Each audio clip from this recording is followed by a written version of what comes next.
حسبنا خسارة فادحة والله خسارة.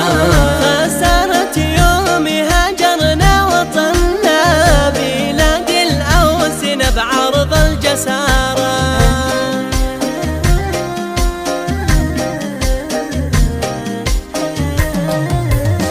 يقول الآنسي والله تعبنا من الغربة ومن فارق دياره، يظل الليل يتنهد معانا وينال البعد تشوينا جماره. وسافرنا ولكن ما استفدنا سوى الآد صداها لا سمارة، وربي حتى ما كنا اعتقدنا بنترك خلفنا وكر النمارة.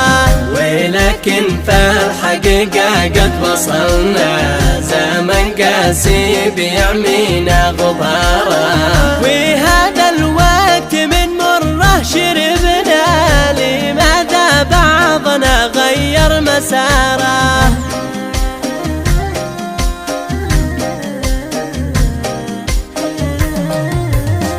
يقول الآنسي والله تعبنا من الغربة ومن فارق دياره، يظل الليل يتنهد معانا وينال البعد تشوينا جماره. تسجيل ومكساج أبو مازن المنصوري.